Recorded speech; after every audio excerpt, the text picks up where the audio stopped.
برادران ملت اسلامیہ، کم سے کم علماء کی صحبت کو اختیار کرو، یا 10 منٹ صحیح،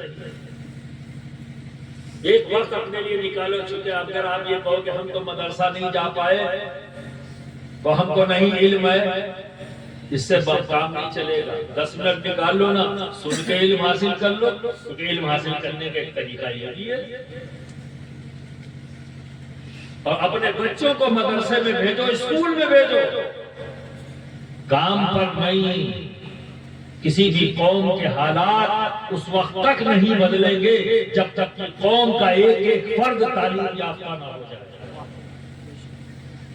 نہیں پتا کہ اسلام نگر میں، کسی کو معلوم ہے کہ اسلام نگر میں جو بچہ سڑک پر چل رہا ہے وہ کل کو IAS آفیسر ہوگا؟ کسی کو پتا ہے؟ وہی بچہ اگر اسے صحیح سے طریقے سے اسے تعلیم دے دی جائے، تربیت کی جائے، تو شاید وہ DM بن کر، ڈسٹرکٹ کلکٹر بن کر آئے۔ آپ بتائیے، پورا ضلع اس کے حکم کے ماتحت ہو گیا۔ ایک بچے جو بے ضرر اپنے گاؤں کی سڑکوں پر گھوم رہا تھا، اتنا پاورفل ہو گیا کہ پورا ضلع اس کے سامنے سر جھکا کر کھڑا ہوا ہے۔ کس بنیاد پر؟ اس کے ابا کے پاس 100 بیگھہ زمین ہے، اس کے ابا کے پاس 10 دکانیں ہیں، لاکھوں روپیہ اس کے اکاؤنٹ میں جمع کر دیا، اس لیے پورا ضلع اس کے سامنے جھکتا ہے۔ کس بنیاد پر؟ ذرا بتاؤ، ہو گئی نا بات؟ علم سے قوم کے حالات بدلتے تھے۔ اور یہ بھی سن لو، تعلیم اور تربیت پر خرچ کرو، جو کماتے ہو اگر وہ سب کے سب خرچ ہو جائے کرو۔ اگر آدھی روٹی کھانی پڑے تو کھاؤ، پر بچے کو پڑھاؤ، بچے کو پڑھاؤ، کام پہ مت لگاؤ، پڑھاؤ اسے، ظلم مت کرو اپنی اولاد کے ساتھ، اسے تعلیم دو۔ کسی بچے کے لیے آپ نے 100 بیگھہ کھیت رکھ دیا، 10 دکانیں بنا دی، لاکھوں روپیہ اس کے اکاؤنٹ میں جمع کر دیا، اور اگر اسے تعلیم اور اس کی تربیت پر دھیان نہیں دیا تو تمہاری آنکھ بند ہوئی، کچھ ہی دنوں میں سب اڑا دے گا۔ ایسے بچوں کے لیے کمانے کی کیا ضرورت ہے جو کما دے؟ اور اگر تعلیم و تربیت پر تم نے خرچ کر دیا اس کی، اور تعلیم یافتہ بن گیا، تربیت یافتہ ہو گیا، تو ایسے بچوں کے لیے کمانے کی کیا ضرورت؟ وہ خود کما لیں گے، تو خود کما لیں گے۔ آؤ اپنی سوچ کو بدلو، تعلیم کی طرف آؤ۔ تو آزاد انڈیا علماء مشائخ بورڈ کے ذریعے ہندوستان کے اندر 600 ضلع میں میں نے عہد کیا ہے کہ ہر ضلع پر ایک ایجوکیشنل سینٹر کھولوں گا، ایک اسکول بڑا، جس کی شروعات سنبھل ضلع کے اندر میں نے بنیاد رکھ دی ہے۔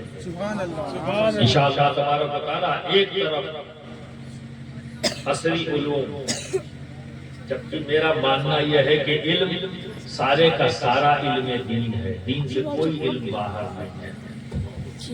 لیکن پھر کبھی اس موضوع پر گفتگو ہوگی یا کسی کو پوچھنا ہوگا تو پوچھ لے گا۔ میں یہ ڈویژن مانتا ہی نہیں کہ یہ دینی علم ہے یا دنیاوی علم ہے، میرے نزدیک سارا علم دین کا علم ہے، کوئی علم دین سے باہر ہے ہی نہیں۔ کیوں؟ کیونکہ ہر علم کا جو سورس ہے وہ قرآن ہے، سارے علوم قرآن سے باہر نکلے ہیں، تو جب قرآن سے سارے علوم باہر نکلے ہیں تو کس کو کہوں دنیا، کس کو کہوں دین؟ یہ امتیاز میں کیسے کر سکتا ہوں؟ سارا علم دین ہے، قرآن ہی تمام علم کا سورس ہے۔ پھر کبھی انشاءاللہ تعالی، ابھی تو یہ شروعات ہے آپ کے ہاں، آپ کا بھی مزاج بنتا جائے گا، اللہ کرے مزاج بنے، جلسوں کا، سنجیدگی کا، ایک ٹاپک پر ہم لوگ بیٹھ کر غور و فکر کریں۔ یہ جگہ جو ہے نا، یہ تفریح کی نہیں ہے، یہ نعرے لگانے کے لیے نہیں ہے، جوش میں کھڑے ہو کے چلانے کی جگہ نہیں ہے، یہ علم لینے اور علم دینے کی جگہ، یہ درسگاہ ہے۔ جہاں ایک مدرس کی حیثیت سے میں بیٹھا ہوں اور ایک طالب علم کی حیثیت سے آپ بیٹھے ہیں. کیوں؟ اس لیے کہہ رہا ہوں کہ تمام صحابہ نے جب علم حاصل کیا نبی سے، ہم سب کے آقا سے، تو دیکھ کر اور سن کر. تو آپ اس وقت صحابہ کی سنت پر عمل کرو، میں نبی کی سنت پر عمل کر رہا ہوں. میں دینے والا تم لینے والے ہو. انداز فکر ہونی چاہیے. اگر لینے کی نیت سے بیٹھے تو پھر مزہ دوسرا ہوگا، اور تفریح کی نیت سے بیٹھے ہو تو پھر بات دوسری ہوگی. تم انتظار رہے گا ابھی یار یہ کون سی بات شروع ہوگی، موقع ہی نہیں ملتا، کوئی کرامت نہیں سنائی جس میں چھوٹ جاتے. اور ان سب چیزوں کا اثر کیا ہوا کہ لوگ بڑھنے لگے، آپ اچھلنے لگے، سارا تقدس جلسوں کا پامال ہو گیا. برادران ملت اسلامیہ آؤ سنجیدگی اختیار کریں، علمی مراکز کو مضبوط کریں. یہاں سے تم کبھی کمزور نہیں ہوگے، صرف مضبوط ہو، خرچ کر کے مضبوط ہوگے، بچوں کو بھیج کے مضبوط ہوگے ہر لحاظ سے، کیونکہ علم کا ہی تابع اللہ رب العزت سے عزت اور دولت کو رکھا ہے. تو اصل کو پکڑ لو، یہ تو اس کے ساتھ نہیں ہے. جہاں علم ہے وہی دونوں چیزیں ہیں.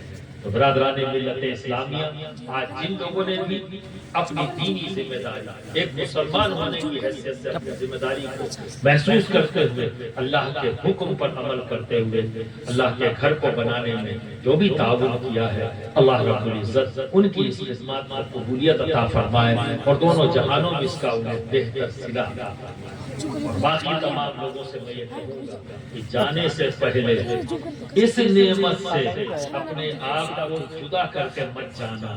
ایک ہی روپیہ صحیح، کم سے کم آج کی اس دعوت میں اپنی شرکت ضرور کر کے جانا، اپنی شرکت ضرور کر کے جانا. کہیں ایسا نہ ہو کہ کل میدان حشر میں تم سے پوچھ لیا جائے کہ رب کے حکم کے مطابق جب تم سے مطالبہ کیا گیا اس کے گھر کو بنانے کا تو تجھ کو تو میں نے دیا تھا، کیوں نہیں دیا تھا؟ ایک ہی روپیہ صحیح، ٹھیک ہے. تو یہاں شرکت کر کے جانا، اللہ لے کر جانے. اللہ رب العزت اس شرکت کو کس انداز میں قبول فرما لے اور کس طرح سے نوازے، کیونکہ اللہ کے دینے میں کوئی کمی نہیں، کیونکہ اس کے پاس کوئی کمی نہیں. کس انداز میں دے گا، کیسے دے گا، کہاں دے گا، کس طرح سے دے گا، وہ تو اسی کے علم میں ہے، وہی خبر رکھتا ہے. تو برادران ملت اسلامیہ، ہم بندے ہیں، جب اللہ کی مرضی اس کی رضا کا اعلان ہو تو ہمیں چاہیے کہ ہم بنا جھجک فوراً اٹھ کر چل پڑیں اور اپنے رب کے حکم کو پورا کریں. ٹھیک ہے. تو امید کرتا ہوں اپنے بچوں کو تعلیم کی طرف لے جاؤ گے اور کوشش کرو گے کہ ہر بچہ، کوئی گھر ایسا نہ بچے جہاں کے بچے اسکول یا مدرسے میں نہ جائیں. کوئی کام نہیں کرے گا بچہ، سمجھ گئے؟ یا آج کے دن سے اپنے اوپر لازم قرار دے دو کہ ہم اپنے بچوں کو کام پہ نہیں بھیجیں گے، اسکول بھیجیں گے یا مدرسہ بھیجیں گے، بچے کو تعلیم یافتہ کریں گے. اللہ رب العزت ہم سب کو عمل کرنے کی توفیق عطا فرمائے اور علم نافع عطا فرمائے.